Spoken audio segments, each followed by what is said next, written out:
Hello viewers, আসসালামু আলাইকুম। আরেকটি ভিডিওতে আপনাদের সবাইকে স্বাগত জানাচ্ছি। দেখতেই পাচ্ছেন এই হচ্ছে আমার জারবেরা গাছটা। আপনারা অবশ্যই জানেন গতবার কিন্তু ফুলও ফুটেছিল। এটা হলুদ রঙের একটা ভ্যারাইটি, হলুদ এবং ক্রিম কালার টাইপের এর কালার কম্বিনেশনটা।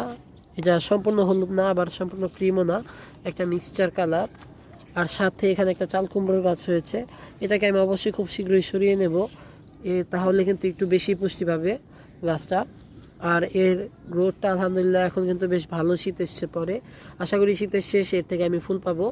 আর এতে আমি রেগুলার খোল পচা জল এবং ডিএপি দিয়েছি একবার, এবং খোল পচা জল দিয়েছি প্রত্যেক 2 সপ্তাহ পর পর দিচ্ছি, এখনও দিয়ে যাচ্ছি, দেখা যায় কি হয়। এবং আশা করি খুব শীঘ্রই এর থেকে ফুল পাবো। আপনারা জারবেরা সম্পর্কে আর কোনো ভিডিও জানতে চাইলে আমাকে অবশ্যই জানাবেন। জারবেরার কোনো পরিচর্যা বা কোনো কিছু যদি আপনাদের প্রয়োজন হয় কমেন্ট করবেন, আমি অবশ্যই আপনাদেরকে জানানোর জন্য নতুন একটি ভিডিও নিয়ে আসবো। ধন্যবাদ সবাইকে, আসসালামু আলাইকুম।